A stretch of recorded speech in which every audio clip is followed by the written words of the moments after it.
On this week's episode, we sit down with Joel Muise. Originally from just outside Yarmouth, Joel made his way to Halifax for university, where he attained a degree in finance. He began work as a stock analyst and trader, but after some time realized he wasn't truly happy doing that type of work, and his daily habits had begun to suffer greatly. Joel decided to leave the finance world and pursue something with more meaning to him. He identified a need for better access and support for mental health related issues, and out of that, Tranquility Online was born. Join us as Joel takes us through growing up and getting a startup off the ground. I was the same old me with the same old blues. I was the same old me with the same old blues. I was the same old me with the same old blues. All right, we're back for another episode of Brand New View. I'm back with the one and only Ben Brammer. How you doing? Well, thank you. Very, very happy to be here. Awesome, good to hear. We're joined tonight by Joel Muise. How you doing, Joel? Not too bad. How are you guys? We're good. Joel is the co-founder of Tranquility Online, and we're going to get a bit into that later on. But you're originally from Yarmouth. Yeah, outside of... There's a cat on me right now. Outside of Yarmouth, in a small village called Bitamiro, with about 400 people, probably. I don't even know what the number is. Something small. Another small towner. That's all you need, 400. That's cool. So you were there for most of your life growing up? Yeah, until I moved to Halifax to go to St. Mary's. St. Mary's, okay. What kind of things were you interested in growing up in school? In school, I guess everything but the languages. I really sucked at French and English. I think it's because grading's more objective. Write an essay, you get back, you got an 81. It's like, why? What do you mean? This is great. Where math, it's you have an answer. Results driven. Well, it's true because with math and science, although science is always growing and things can change, but there are answers you get to, and it's right or wrong. Yeah.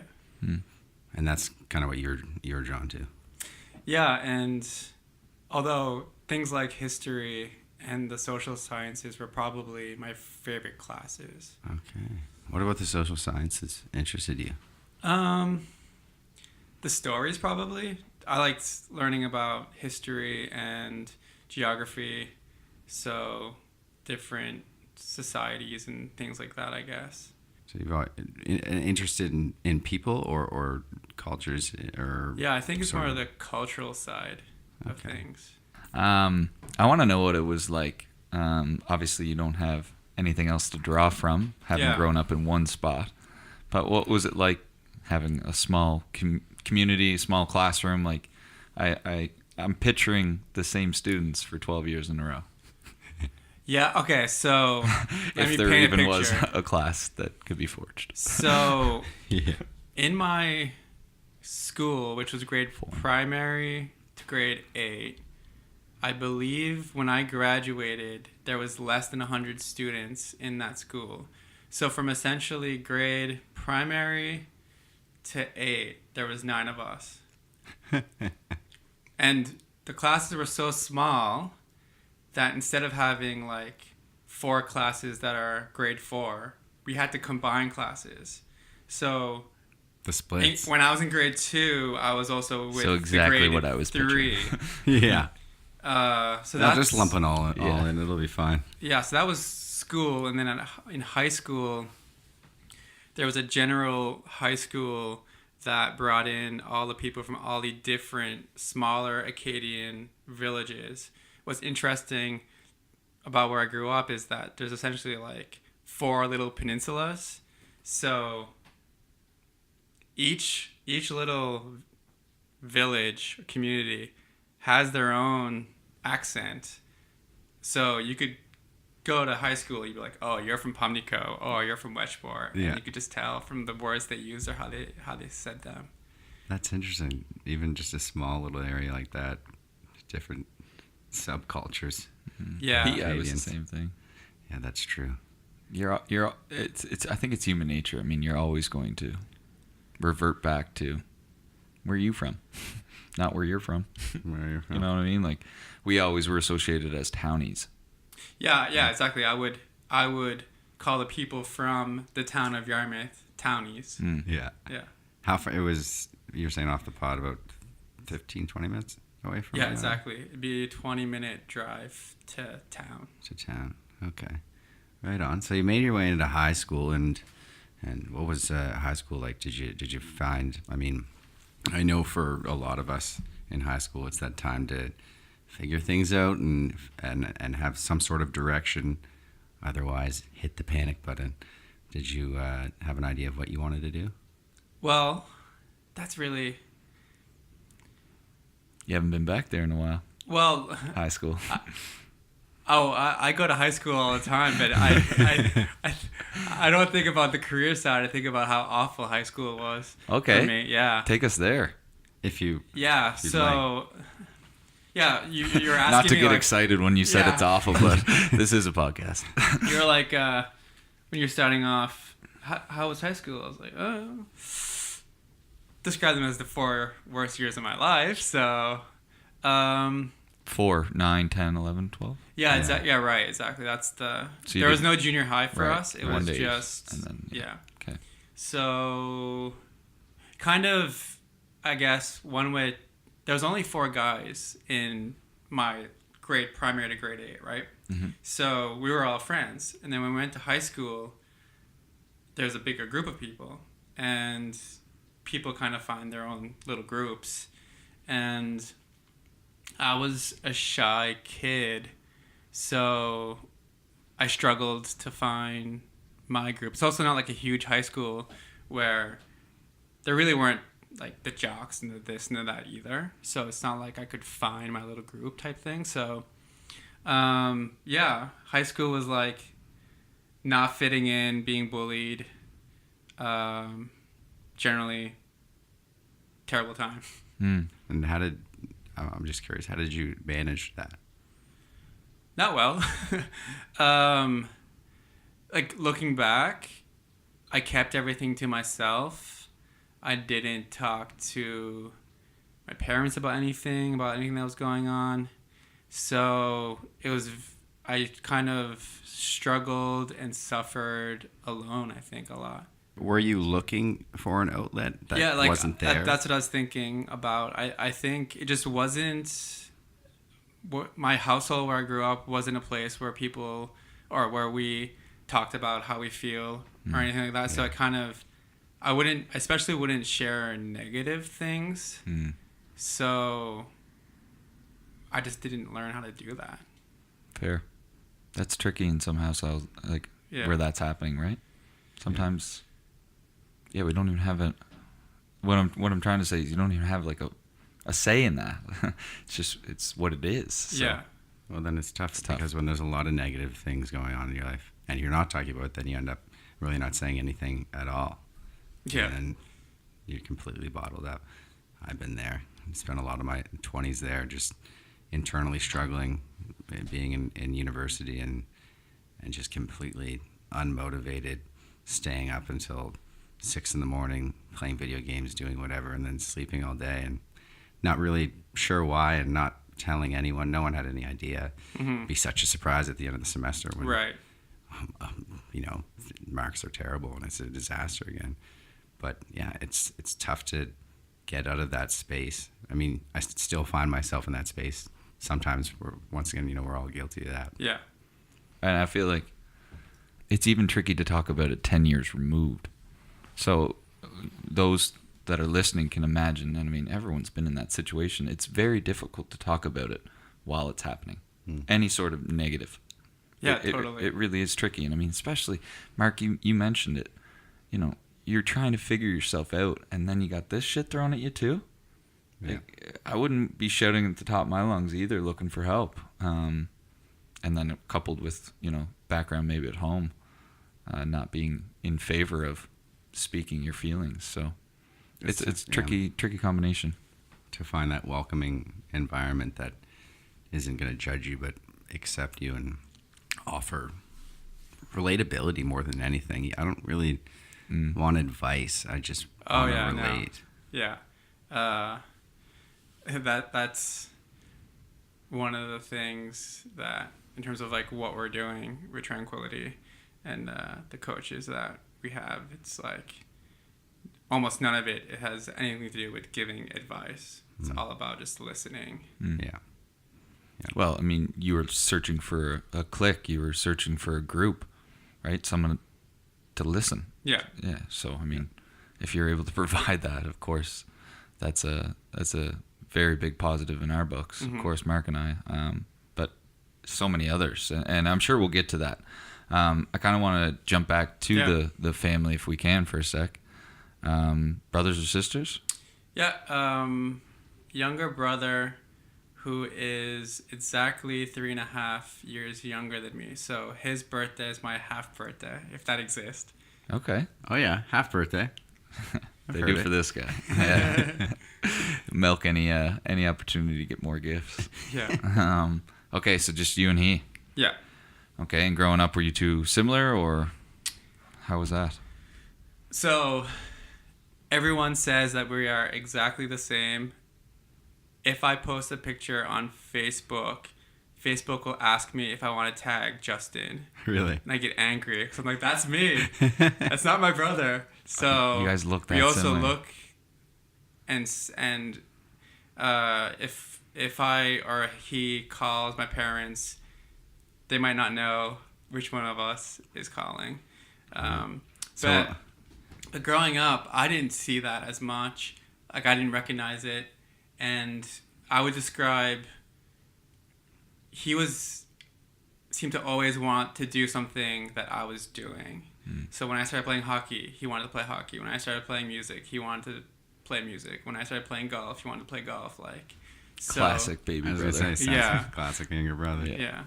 So we're kind of in that section where high school was a bit of a struggle. Okay, if we ask how you did cope, I mean, how did you sort out that negativity? Yeah, see, the answer, and this goes to kind of why I think Tranquility exists, is the answer is I didn't. At the end of essentially the last semester of grade 12, I became very anxious, which led to me becoming depressed. So much so that I didn't even write my final exams. But the interesting thing was I felt so ashamed about what I was going through that I didn't want anyone to know. So I what's the right word? I came up with this scheme to ask all my teachers if I could show up to the exam and pretend that I was going to write them, but I didn't study for them, just so that none of my friends knew that, like, Joel's depressed right now and he can't do his exams.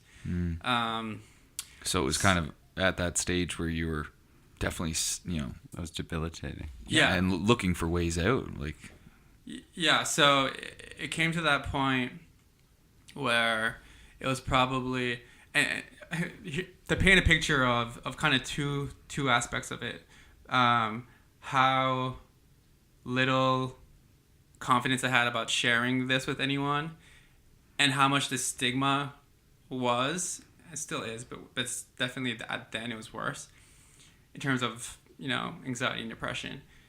The only way I could bring myself to telling anyone was I had to, like, hit rock bottom. And one night, gathered up the courage, and I typed up what was going on with me, which essentially was I had a stomach ache for 4 months, didn't tell anyone about it. And I was driving myself crazy about what's going on. And so I wrote this 2-page kind of story of what was going on.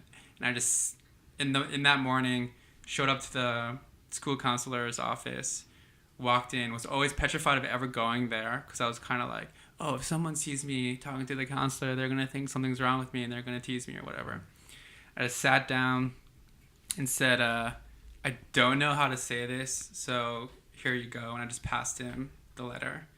And he just sat down, read it, looked up to me, and eventually was kind of like, wow, Joel, I can't believe this is going on with you right now. No one would have known. And then he told me I deserved an Oscar for my acting abilities. Your performance. Yeah. Yeah. Putting on for the last how long? And so that was kind of probably 2 or 3 weeks before the end of the school year. So I never got a chance to quote unquote cope with that. And unfortunately, I never really did until years later, because what ended up happening was, instead of going to see a really good therapist or something like that, I just was given antidepressants.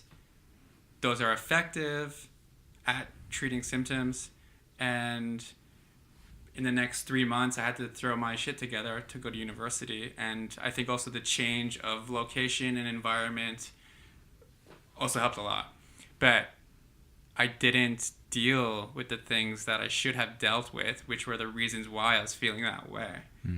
I just kind of was able to get medication that allowed me not to feel those things anymore. Yeah, and I mean, I wasn't necessarily looking for, what type of medication or anything, or coping methods. Yeah. More so what you just mentioned, ways around it. How did you avoid, encountering it over and over, whether it be the example you used with your teachers or typing it up. I mean, I would consider those kind of methods to help navigate your way through it. I think seamlessly, so that others aren't, they're unsuspecting, they're unaware then, right? Yeah. And I mean, your counselor said it. You had a great performance, so you obviously managed to do that well, is what I'm saying.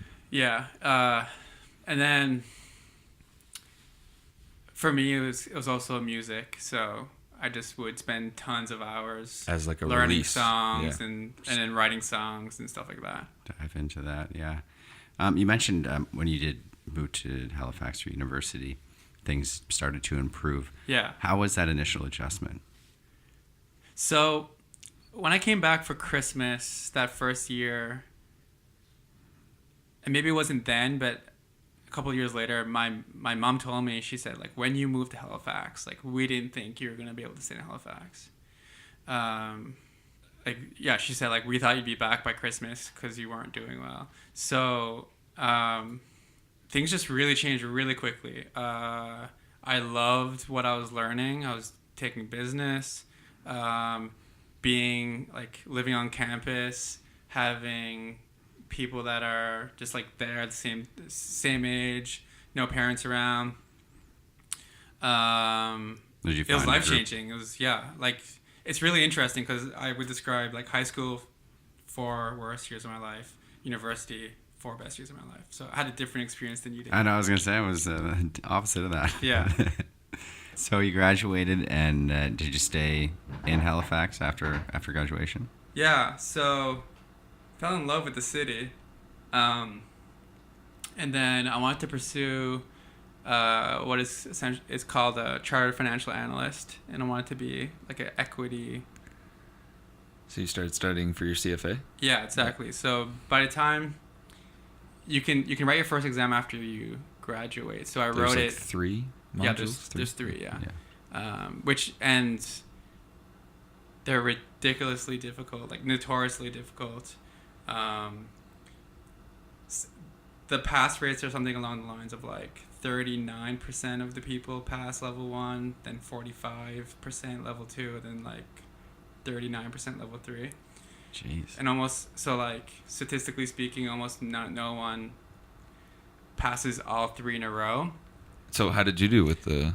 Then he's going to be like, I actually went through all 3? Yeah. Well, I'm waiting for that. Give it to us.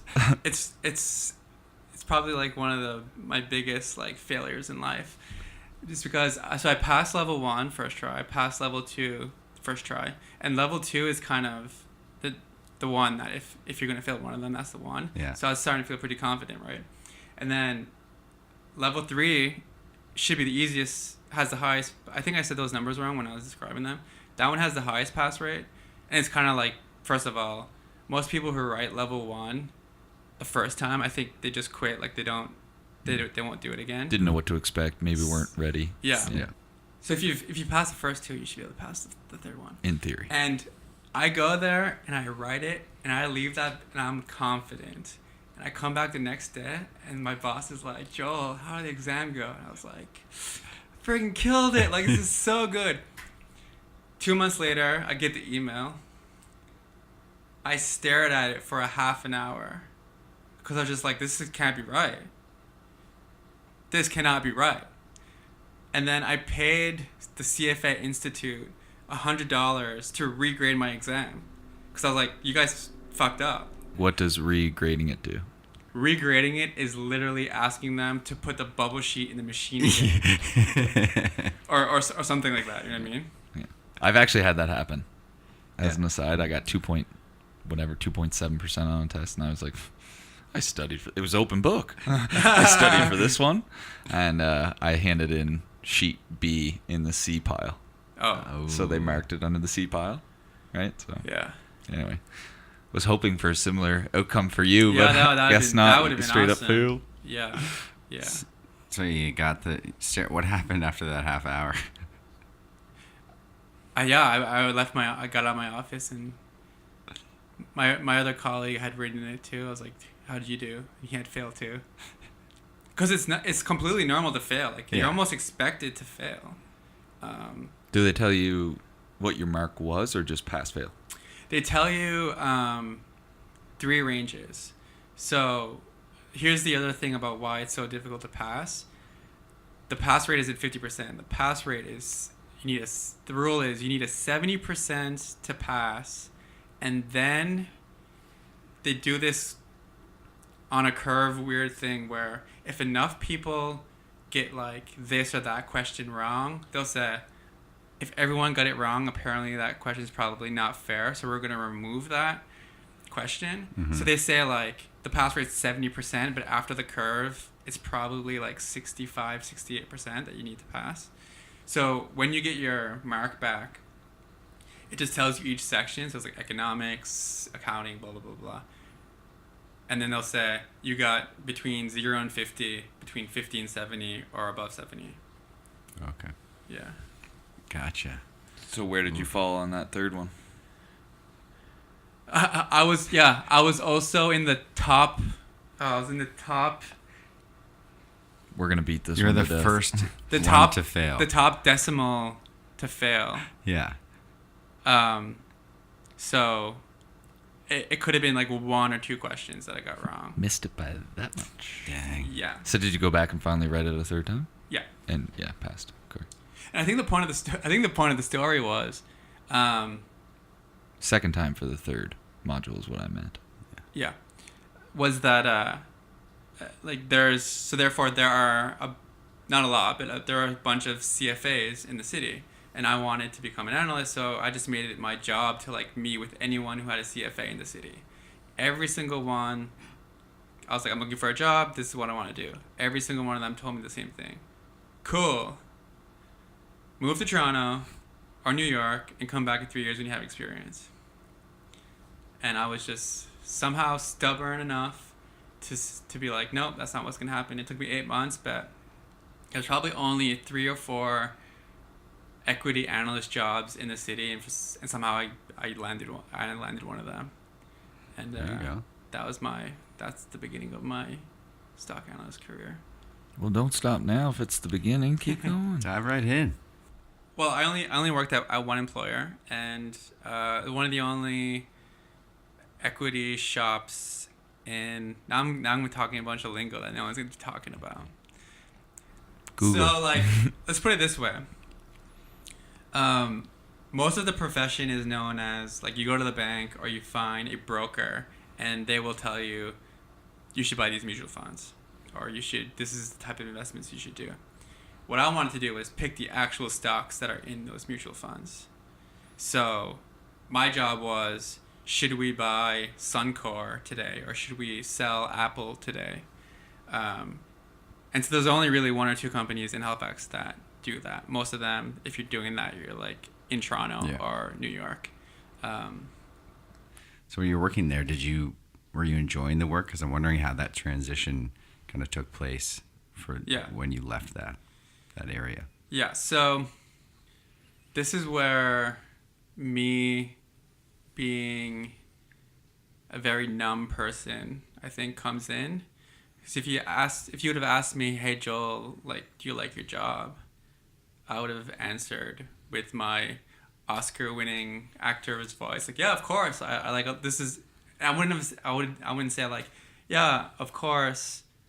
I love it because of this. I'd say, yeah, of course. This is exactly what I want to do. I don't know what else I would do, but after a lot of therapy, I realized this is not what I want to do. Like, this is kind of a useless job.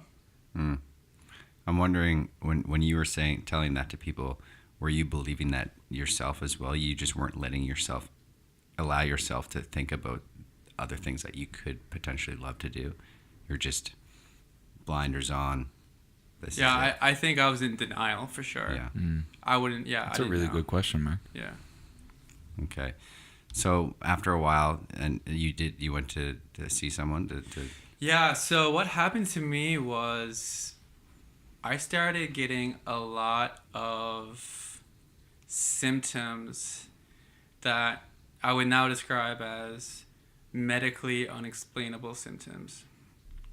You name a symptom, I had it. So it's like chronic pain, TMJ, which is like jaw pain. I would have headaches. I had like irritable bowels. I had like gastrointestinal stuff. Yeah. I just had been there with that area. I used to joke like, see this bone right here? That's the only thing that doesn't hurt. He's pointing to his shoulder. Yeah, and then I had the most debilitating thing was fatigue and brain fog, which was really affecting my ability to do the work at that point. By the end, it was like, it would take me 15 minutes to read an email, and I had to read it 3 times. And I was just like, out of it. Any trouble sleeping? Nope, it's all I wanted to do. So I would wake up in the morning, drag myself out of bed, just in time to take a shower and jump on the bus, get to work. You know, didn't give myself time to eat breakfast. So I would just like have a morning meeting at 9, leave the morning meeting, go to Tim Hortons, get something to eat, go back in the office, do the work until 5, all day, trying not to fall asleep, and just like fantasizing about going home and going back to bed, having a nap. Then I would get home by 5:30, take all my clothes off, jump in my bed, and tell myself I'm going to have a nap for an hour and I'll feel better. Maybe not half the time, but somewhere between 10% and 50% of the time. I would just wake up at like 9 and go, well, it's already 9, so I'm just going to brush my teeth, wash my face, and go back to bed. Yeah. Wake up, do it again the next day. So I thought I was sick. Like, I thought I had an autoimmune disease or like a stomach worm or something. Like, I didn't know what was going on. And so I saw specialist to specialist to specialist. It took me like 2-3 years. Eventually I had to fire my doctor. I was like, this doctor has no idea what's going on. Got referred to another doctor, which was at the Dalhousie clinic, family clinic in Spryfield, which is kind of cool because what you got there is not just like some GP. You have an entire team. So they have, I think they might have like 5 teaching doctors, and then they have a bunch of residents, and then they have other, like they have like nurse practitioners and all this kind of stuff, even psychologists on staff. After 3 appointments with that doctor, they ran a little blood test, they checked for this and that. I was like, dude, there's nothing wrong with you.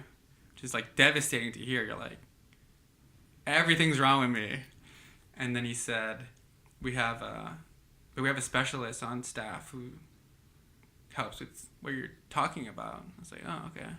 It's a psychologist. And I was like, okay, like I'm not depressed, but okay, like I'll go see her. So maybe still in denial and totally in denial.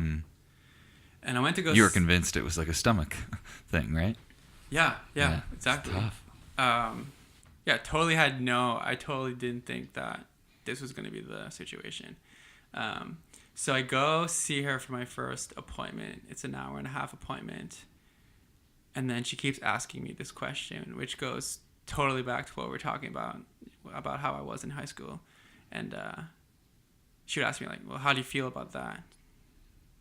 I'd go, Feel. I don't know.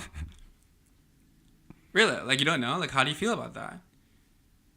And I would, like, pause and stop. You'd be like, okay. Like, what does the character... Like, what do characters on the TV feel about these type of situations? I'd be like, I don't know. Sad? And she'd look at me and be like, you don't look sad. And I left that appointment and I was like, holy fuck. I have no idea how I feel about anything. This might be a problem. And then eventually she finally broke me down. I hadn't cried in like 8 years probably. Really? Yeah. And so Haven't or hadn't? Hadn't. Yeah. Hadn't. Yeah. And did she break you that first time? No, it was so weird. Like, I would walk into therapy and I'd be like, I want to cry today. I just couldn't. You wanted to feel. Yeah, I was like, well, You didn't know that you wanted to feel. I wanted to feel better. Yeah. And then I made the connection of like, clearly there's something wrong here.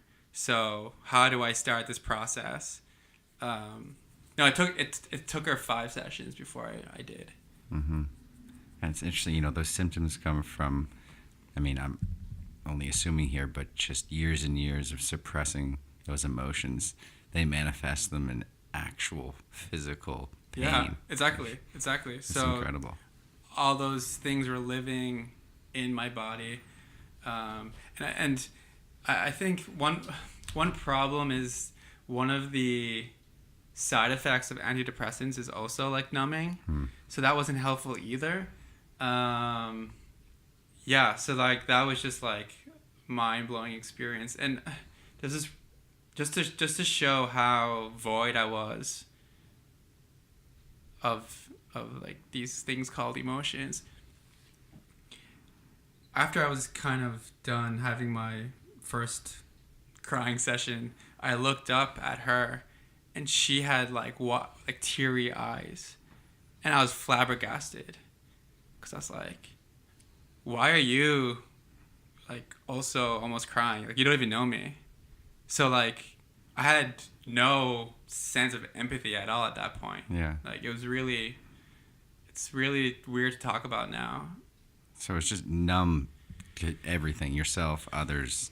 Yeah. And so, you know, I described it as a robot. I just like woke up, did my job, came back, went to bed. On weekends, I didn't do that much. There's this thing, this is why I think like university was so good.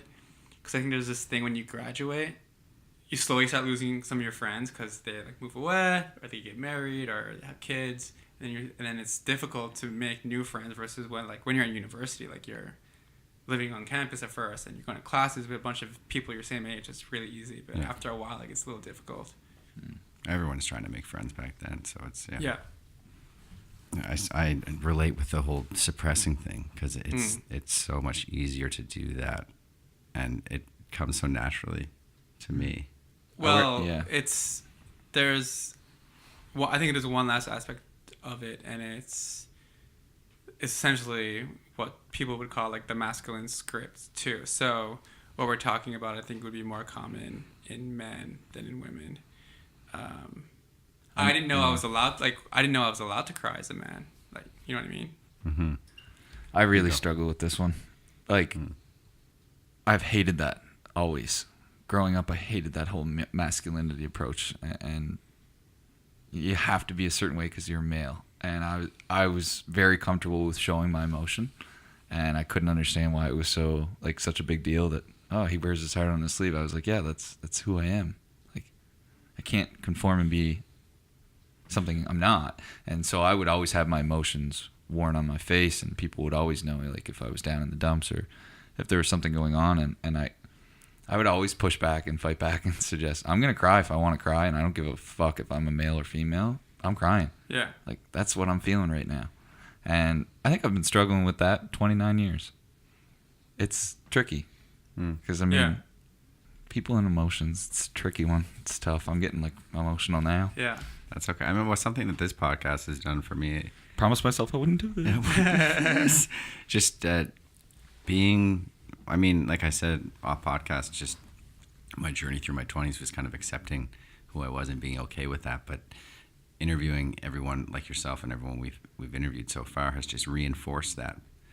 So that's been nice. I will say that. I had a pretty good bout. I can remember when I lived on Hollis, where I was if you named all those symptoms off again, I was in the exact same spot, and that's why I asked about the sleeping. I didn't want to sleep. So I was a little opposite in that regard only. Well, no, maybe not only that regard, and I was shouting at the top of my lungs. I need to figure this out. I need help. Yeah. I was talking to my parents about it daily. I would suggest a lot of my close friends were aware of what I was going through with that. Like, I'm picturing a particular moment in time.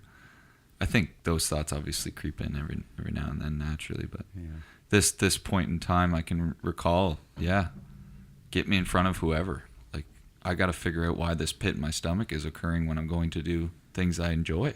I want to touch on that because you did mention that you had a fire doc, you went through everyone until finally you found someone.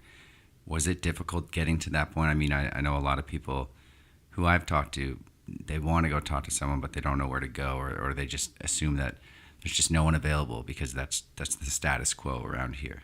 Yeah, so no, because I had, like, for me, the stigma of therapy had already worn off by then. So I had been talking about it for a while and, like, was always a huge supporter of, like, Bella's talk and all that kind of stuff. So, but I wasn't even aware that my problem was a mental problem at that, for that, like, because I've always been an anxious person, and when I'm anxious, I'm thinking in my head, and I'm like, oh, I'm anxious right now. But that wasn't going on, right? This was more a, like, very slow slide into a depression, but not depressed enough to feel depressed.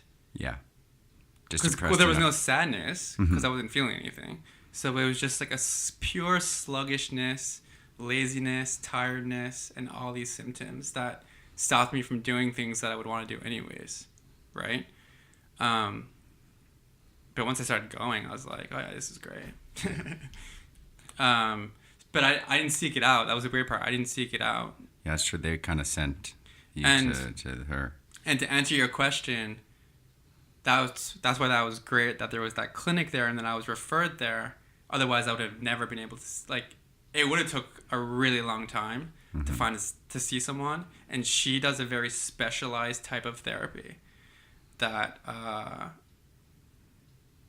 is, like, modeled towards helping people figure out why something's wrong with their physical health because it's related. It's called psychosomatic. So, but most people are unaware that this is the reason why their blah blah blah hurts. So you started feeling better, recognizing what it truly was. Did you stay on with your work, or did you kind of start to have an idea? Yeah, no, eventually I realized this is not what I want to do anymore. And I couldn't do it. Was that sorry to interrupt, but was that like a huge contributor to the anxiety? Did you find out? No, because I wouldn't describe what I was going through anxiety. I would describe it as burnout. But here's the weird part. When people often say burnout, they have one version of it that they're thinking of. And especially if you say, like, I used to be a stock analyst until I burnt out.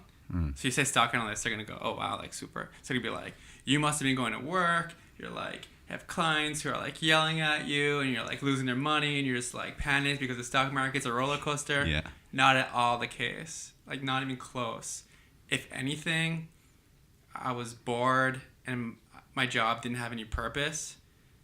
But if you do that for 6 years, and you just drag yourself to a job that you don't even realize you hate, but you kind of do, then your body is just trying to tell you, like, wake up. Yeah. But I couldn't hear the signal. I mentioned this on the podcast before, but I worked at the media group. Yeah. I don't know if I'll say it or not. Whatever.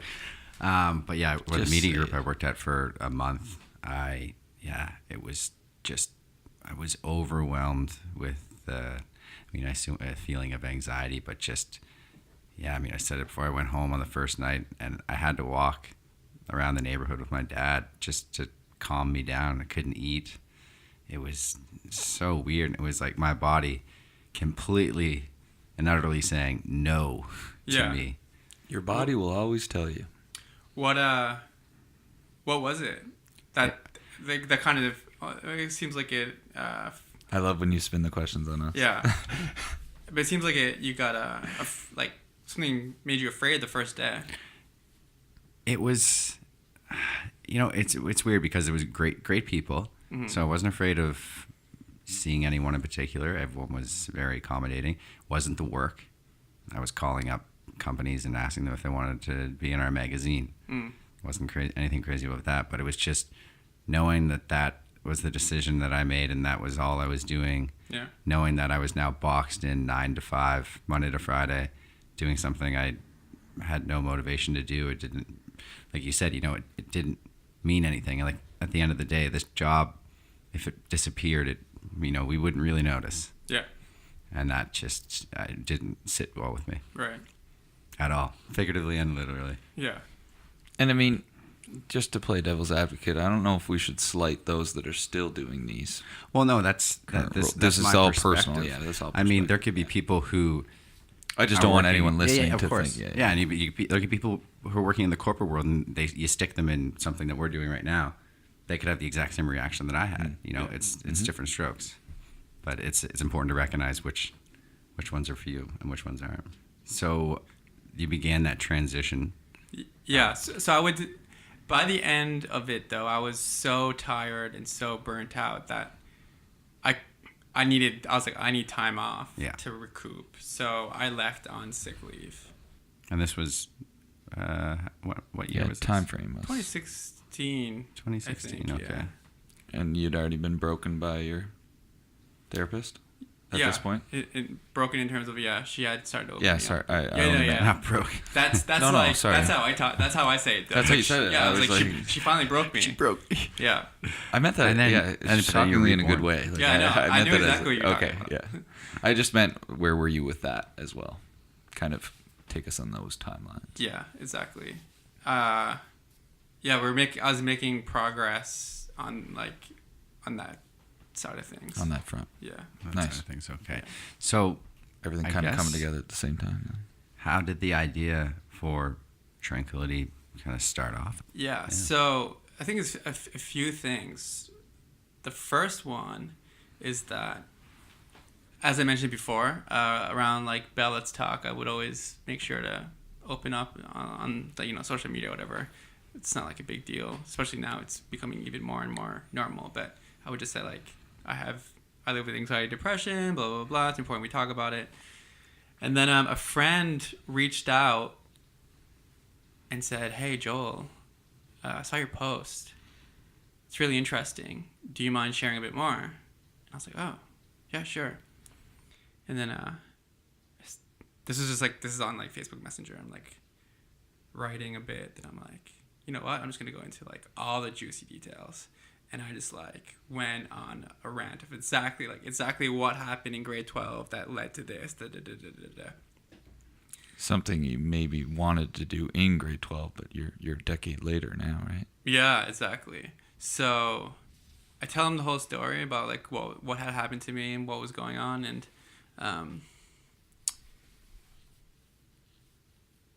this was someone who, in like my opinion, was someone who had all their shit together, who was like really cool in high school and blah, blah, blah. After I told him all that stuff, the response was like, oh, I felt like that too. And wow, like I can see how you feel about that. And I was like, whoa, wow. Really surprised that his response was so positive. And then something in me, for some reason, said, if you can tell this guy, maybe you should just tell everyone. Because I still felt a lot of shame about all this. It's like, if I told everyone, and they still liked me, then I wouldn't have to hide it anymore.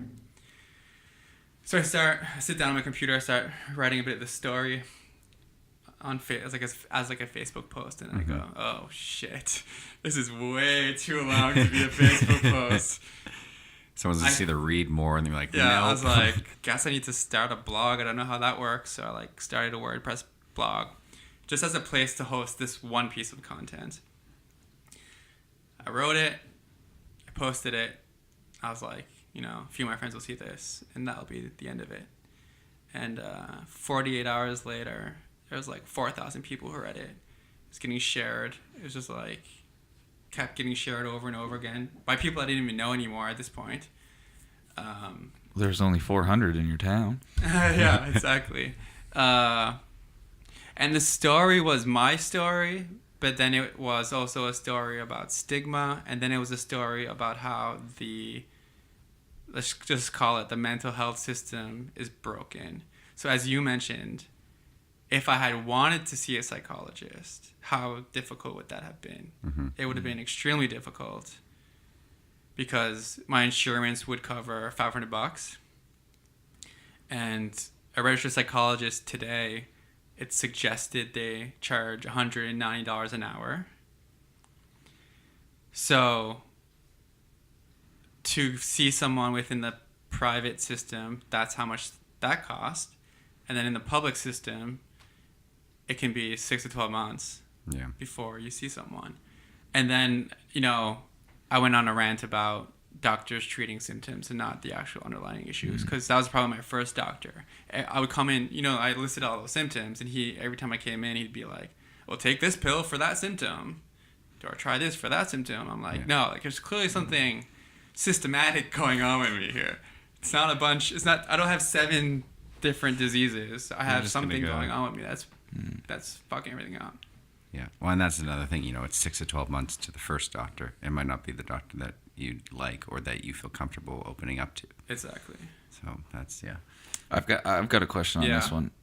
Was it in that moment, and I better be careful about my words here, was it in that moment that you knew sharing was so important?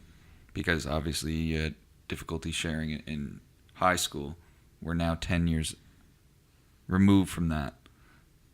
Was it simply because that individual you shared with and you felt so positive that you were like, if I can do this, as you mentioned, that whole weight will be lifted? Or was there a little voice in your head, perhaps someone else embedded it, suggesting or, advising you to be like, you got to share, you got to talk about this, you got to get it out there? Because as you mentioned, you weren't part of a sharing household. Feelings weren't broadcasted. I think the stigma of reaching out for help was a huge detriment to my own health growing up. You instantly knew you weren't alone then, right? Yeah. And so I think the main motivation for, sharing that blog was just kind of like, if one person reads this and decides to like ask for help, or if I make one person feel like it's okay to feel like this, then like it's worth it. Mm-hmm. Absolutely. Yeah. So I think that was it's kind of driver.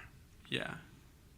I think it's a good way to look at things. I mean, that's kind of how we look at the podcast. If one person can chase what they're passionate about instead of, falling in line, good enough for us. That's all we need. We say it with coaching all of the time. I don't know how much trouble we get in for this, but if we can even help one kid, Yeah. it's better than none. It's a lot better. And I mean, we're obviously trying to help each and every one of them. And I'd love to have the stigma lifted for everyone and have them receive help as well. But if you can help even one, you're doing the world a favor. So. And it wasn't one; it was over 4,000. So what were you saying then? You were like, okay, now let's do something with this. I've got an actual, platform here. Yeah, I guess I mentioned there was 2 things. So there's that, and then I had actually the psychologist I was seeing was helping me figure out all these little symptoms, but I knew that I also had social anxiety. So there's no way I would have showed up to like some stranger's house to do a podcast like 4 years ago. Who are you calling a stranger? But I didn't even like, I wasn't even worried about it. It's a very inviting space. Yeah. And so I had found like an online cognitive behavioral therapy type thing for social anxiety that helped me a lot. And I was looking at it and how they were doing it, and I was like, wow. So having so many people, because there's 4,000 people read it, but there's also maybe not 100, but pretty close to 100 people who reached out to me and said me too, and said the system's broken. And one of them was also another psychologist, and she said, Joel, do you want to be part of the solution to this? And I never thought about doing that. And so I did a coaching, it's called integrative health coaching training with her to become a coach. And I was like, well, how am I going to use this? And then I realized that because of how cognitive behavioral therapy, or CBT, works, it lends itself really well to be put online. And that I was going through this coaching program. I was like, we could get coaches to help people, and this is so much more scalable, and people won't need to wait 6 or 12 months anymore to get help. So that was kind of how the whole thing came together. I guess you knew you wanted to create something with the app. Yeah. How did you know that was kind of your best platform, not just a website or a well, hotline? Actually, so it's interesting because the URL is tranquility.app, but I don't describe it as an app. I describe it as an online platform. In fact, we have built it desktop first. Okay. Because there's a lot of content, so I wouldn't expect someone to sit down and go through one of our modules on their phone. But we've built the tools that help our users do the work, very mobile friendly, so that when you're whatever it is that is your trigger. I always like to give the example of let's say you're on the bus and you're having anxiety. You can just reach for your phone and you'll have your thought journal there, where you can start to identify your negative automatic thoughts and go through this little exercise that helps you come up with a more balanced thought. I would say a lot of folks that deal with anxiety are trying to do that on their own. If that makes any sense. They're trying to run themselves through. Take your bus example. What did I do in similar situations that helped me get out of this the quickest? Mm-hmm. Which would be what I'm assuming is kind of related to that journal idea, right? Where it's okay, this is how you're feeling. These are those negative emotions that are coming out automatically. These are the methods to try and help us calm down, think differently, and quickly, right? Yeah. It's immediate. It's very... And I kind of think of it as write your goals down as Mm-hmm. opposed to just thinking about them in your head. If you actually see your thought journal or the strategy that you want to take, instead of trying to find it in your brain, because totally. It's not working that well at that moment anyways. At least that's how it was for me. Mm-hmm. That's always where I had the roadblock. Yeah. I was I know the steps I could be taking. I'm just pissed at the fact that I have to take the steps. Yeah.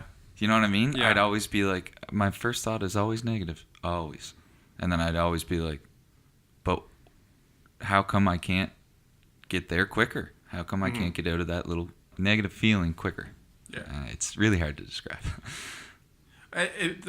See, what happens with anxiety and depression is it becomes a pattern.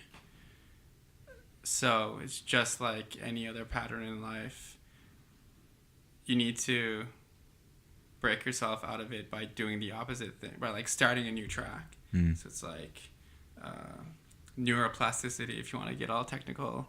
But if you kind of force yourself to challenge your negative thoughts enough, eventually you start getting into a more balanced thought place, and then eventually you can start getting to looking at everything positive if you do enough work.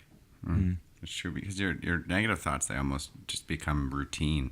When you say patterns, it becomes your life. It becomes who you are if you don't challenge that. It's like anything. So obviously it's never too late to start, but things like Tranquility Online are a step in the right direction. So You're launching pretty soon. Yeah. One of my advisors telling me not to ever commit to a date.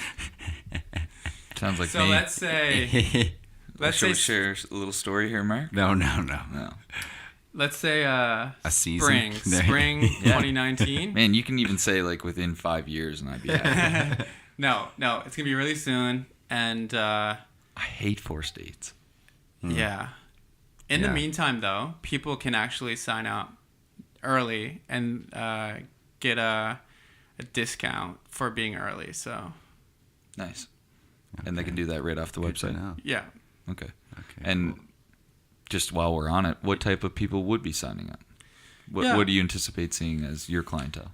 Well, I was asking you about your demographic, and you said 25 to 34-year-olds, and that's exactly who we think would sign up. Millennials, we're coming for you. Yeah. Yeah, definitely. So, people who are comfortable with technology and are almost looking at to be part of every part of their life. Is there an app for this type thing?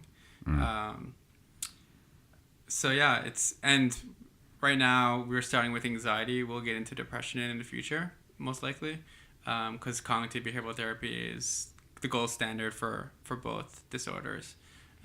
And it's not like you don't need to be, just because you sign up for Tranquility doesn't mean you have a mental illness. Cognitive behavioral therapy Define helps- that a little bit helps. for folks. Yeah, sure, yeah. So CBT works on the principle, and you'll see on our website there's this triangle. So it sucks that I always use my hands to explain this, and this is a podcast, so audio only. So how do I do this with my voice? He's making a triangle Yeah, with so his index fingers. We'll and his transcribe it. thumbs. So there's 3 points to the triangle, and on top it's thoughts. So the theory behind CBT is that it's your automatic negative thoughts that lead to unpleasant emotions and unhelpful behaviors. And the thing about those 3 aspects is you can't really change how you feel, but you can change how you think, and you can change how you behave. So in cognitive behavioral therapy, we help people change their automatic negative thoughts to more balanced ones, and we help them change their behaviors. The behavior part is more about avoidance, usually. So if I am socially anxious and therefore I do not go to networking events, and every time someone asks me to go to a networking event, I say no. I'm slowly convincing myself that I can't, and I have more evidence because I didn't go. So the key there is, it's called exposure therapy, is to slowly expose yourself to what makes you anxious. So, if a networking event would be completely overwhelming for you, then we would never ask you to just do that first. But we'd ask you to create steps that kind of would expose you to that idea.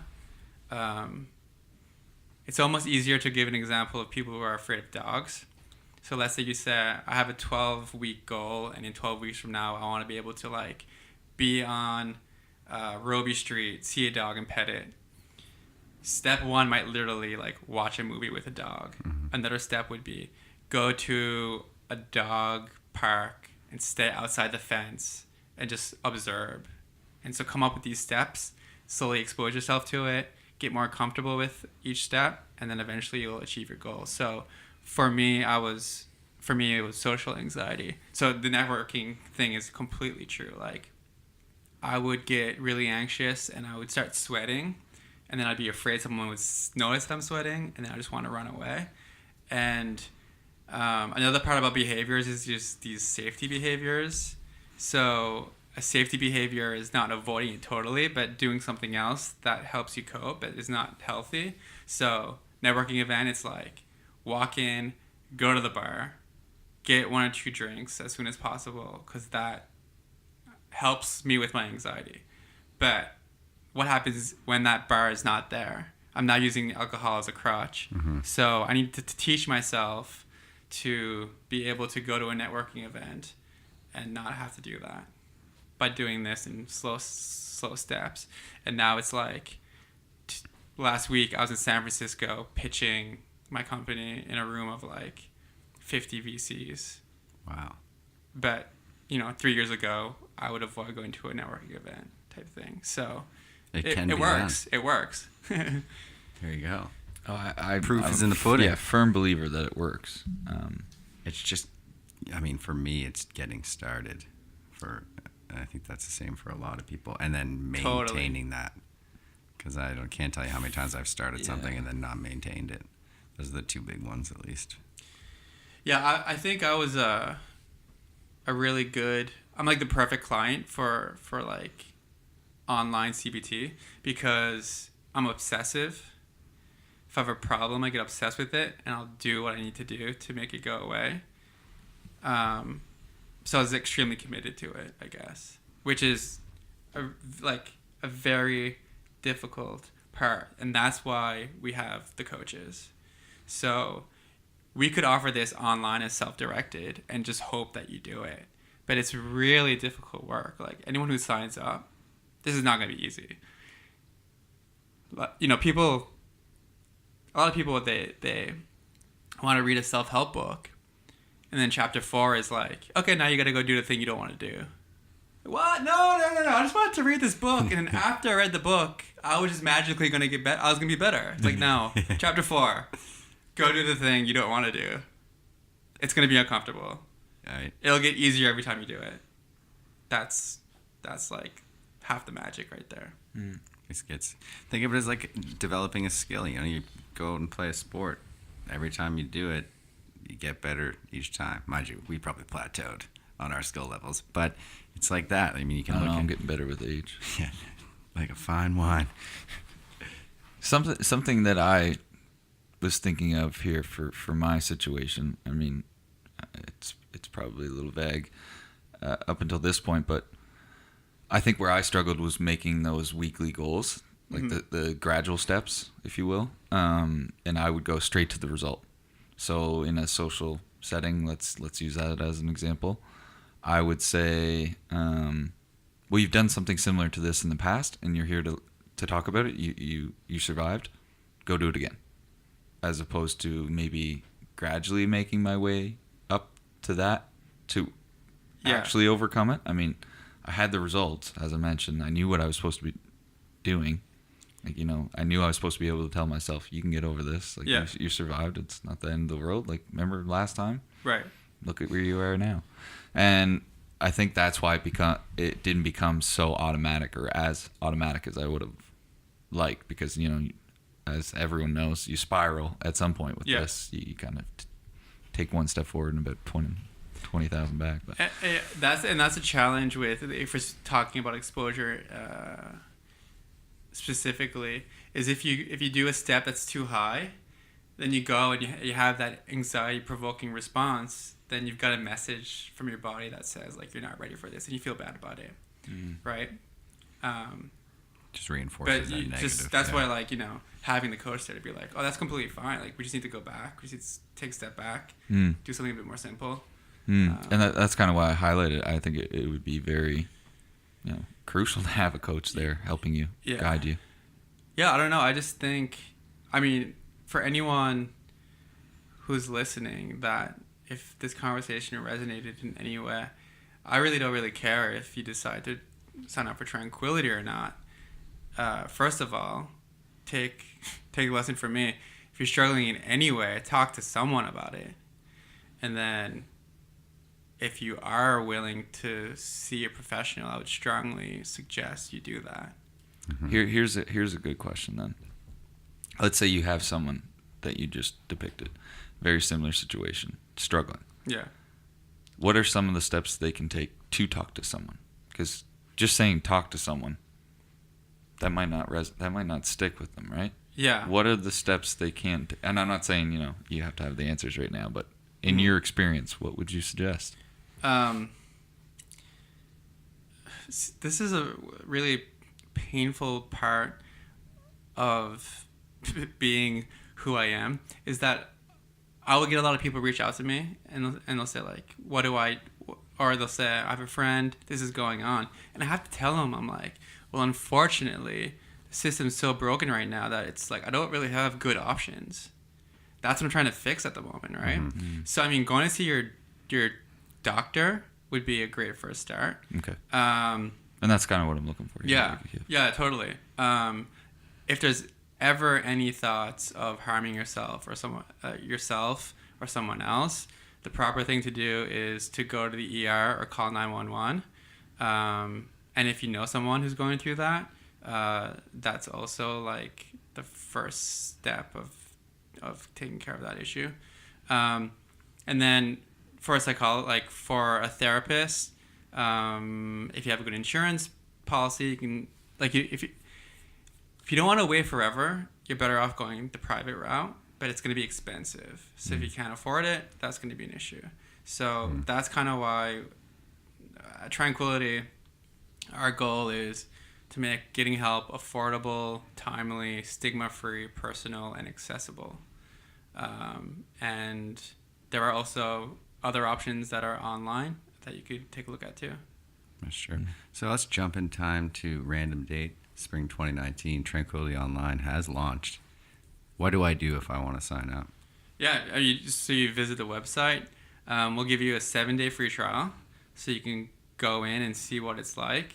No, like you don't even have to give us your credit card number. So very non-committal. Yeah. You will be assigned a coach, so you might be able to have your first conversation with a coach, and then after 7 days, you can decide if it's something that you want to do or not. So our pricing point will be something along the lines of it costing $99 a month, which is still, not the cheapest thing, but you can essentially do the program in 3 months. And if you sign up for 3 months all at once, our pricing is going to be like $249. But if you sign up before we launch, we'll give you like $100 discount. So 3 months for $200. There you go. That gives you unlimited access to our platform as well as time with a coach. Coaching can be done webcam, phone, or in-app texting. And who are the coaches? Yeah, so the coaches are not licensed therapists. They are people that we have hired and trained ourselves. They are experts in using our platform and the techniques in that the cognitive behavioral therapy techniques that we use within our platform, and they're also trained on essentially how to keep people motivated. And the biggest thing for the coach is the accountability piece. So just kind of having someone there checking with you to be like, hey, did you go do that thing? Mm-hmm. When you started off, you set these goals and you want to achieve these goals in 12 weeks. If you want to be able to hit that goal, we probably need to get back on track, stuff like that. Okay, I gotcha.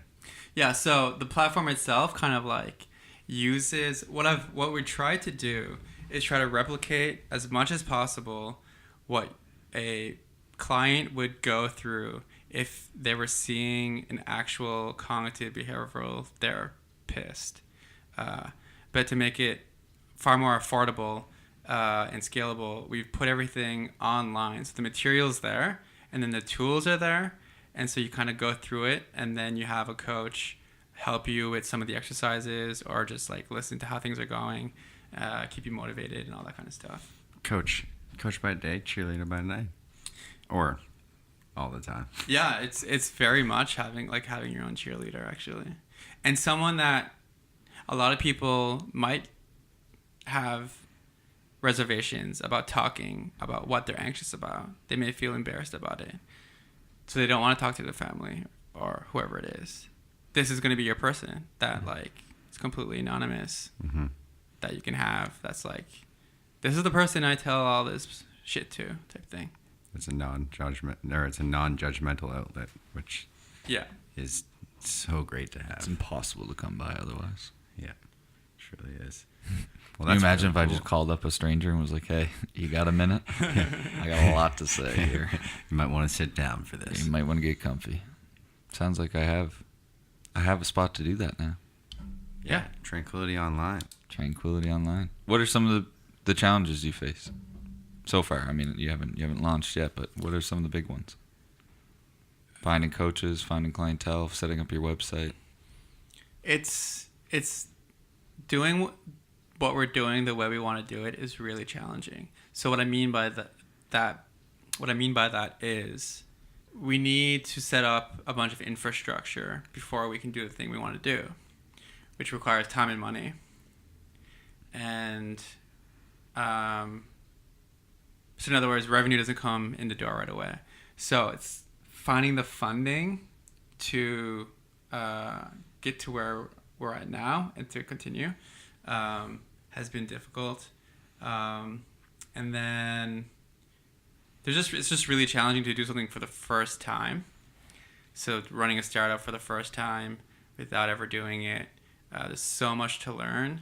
And there's being as a CEO, being responsible for every aspect of the business is very overwhelming. And there's so many different moving parts to it. And also, 3-4 years ago, if I was launching, it'd be pretty easy because it was really easy to market on Facebook now. Everything's so saturated now that and it's getting more and more expensive to run ads, and ads aren't as effective anymore. I don't understand the algorithm whatsoever. Yeah, so telling people, just letting people know that this exists is actually, because I'm not worried about if people know it exists, how many people will want to use it, but it's how do we compete with everyone else, everything else, not only other online solutions, but this person's funny video is more entertaining than my ad. So how do I compete with everything that's online? Have you looked at strategies on how to differentiate yourself from these other apps or online platforms? Yeah, I mean, we're constantly looking at that. But I'll tell you, our real goal is for one day you go see your doctor or someone like that, and instead of having two options, spending a lot of money or waiting a long time, there's a third option, which is that our platform will be covered either by the provinces or your insurance platform. Okay. And we're working on that. A little bit of future plans there. Gotta like those. And so working on that now. How's the response been so far? Well, it's really difficult to find the right people at the insurance companies actually to talk to. But yeah, there's some good opportunities that are coming our way here. So if we can break through that, that's my dream. And I've decided to try to go straight to the consumer first to kind of just prove out that this works. So I have more data when I'm approaching those people. But I've had actually more. Make sure you have real good data. Yeah. And with that approach, speaking from a startup standpoint. Yeah, we if you're going straight to consumer, right? Then what you're telling the world is you're willing to bank it, right? You're willing to. But you're getting real data. You're going straight to the source. So speaking from my world, right? Like with the Class 1 medical device, we had the two options: go straight to consumer, see how we do, prove to everyone that we can make our money back, or collect a bunch of data and then storm in the direct route, like doctors' offices, physiotherapists, all of that, and then be like, this is our product. We've spent the last 10 years proving how good it is. Buy it. Yeah. Right? So that's kind of what we're doing here is we're going to see how well we do in the market with the consumers. Yeah. We're going to build the data as we go. Yeah. Get your testimonials. Exactly. Right? So I am familiar with it. Yeah, no, what's cool about our platform too is we actually track your anxiety levels, so you can actually see your own progress. Okay. Yeah. That's sweet. That's interesting. That's awesome. That's really cool. It looks like you're onto something, Joel. I hope so. Oh man, you are. It's really cool. And you did mention this. I think I'm not making it up, but I don't know if you said it on the podcast. But Volta, is that where you're out of? Yeah. We have a space at Volta. We actually won Volta cohort, so that's a pitch competition where every 6 months they choose 5 companies to get free space for a year, and then they invest $25K in the company. It was actually quite a scene. What happened was, this time around, there's 15 companies to pitch, and then 5, they'll give $25K to 5 of them. I've always been very curious on Volta, so that's why I'm staring at you. Yeah. So it's the night of, and pitch on stage at Pier 21, and it was my second time pitching at this Volta cohort thing, and the first time I didn't perform how I wanted to perform. But this time I left the stage. I was like, that was the pitch I wanted to deliver the first time. So I was feeling pretty good about it. So they announced the first, they announced the second, they announced the third, and at this point, after the first 3, I had in my head who I thought should win, and I was like, there's 2 or 3 left that they haven't even announced yet. So I start falling down in my chair. They announced number 4, they announced number 5, and I am devastated, completely devastated. I was like, I can't believe I've done this twice and they didn't choose us. And then the MC, Ross Simmons, all of a sudden goes, oh, wait 1 second, I think there's something else. And I was like, for some reason I had this feeling wait, there's still a chance. And it's the judges were feeling extra gracious tonight, and they're going to announce one more winner. It's Tranquility Online. And I just run up, and they had the novelty size checks to give out to everyone, but they hadn't prepared 6. Right. So I had to just give the CEO of Volta a hug instead. I just ran up and just I'm hugging you right now. I was so happy. That's awesome. Yeah, That's it was great. Yeah, so it made for a good story. That's a really good one. But also, can't believe they did that to me. They got you hook, line, and sinker. It was after I talked to everyone after. Mm.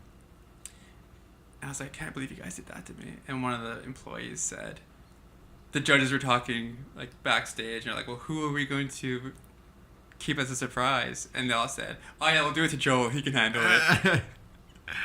That's amazing. Oh, they got you. Yeah. They got you good. I took that as a compliment. Yeah, you should. Yeah, well, you've come a long way. In the end, yeah, you were probably the number 1. The surprise is the first prize.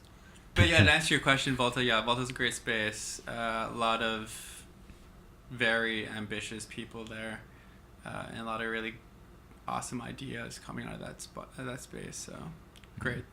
It's kind of it's infectious there. I would have never dreamed of doing a startup, but I had a few friends, and Chris Carver-Smith was one of them. Shout out CCS, I know you're listening. And I was kind of I don't know, maybe there's a community and infrastructure here that makes it possible.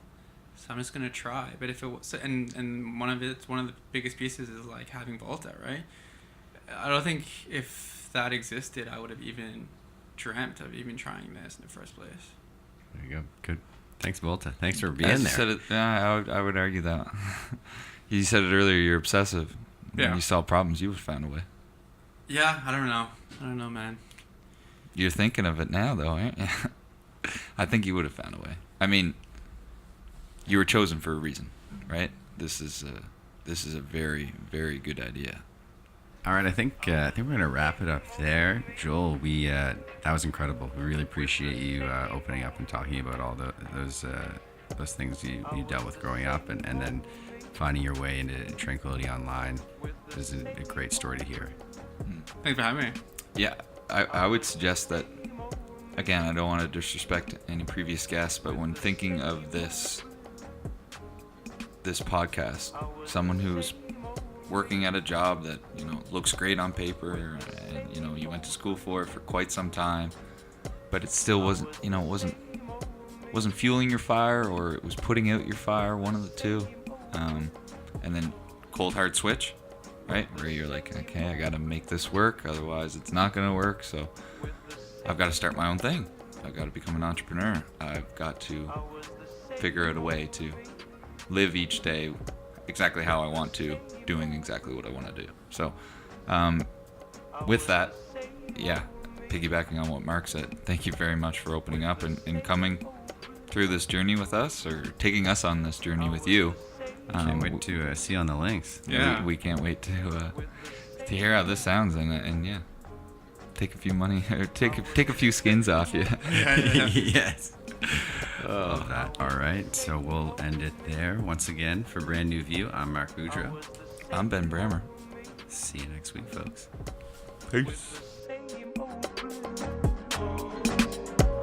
With the same old blues. With the same old blues. I was the same old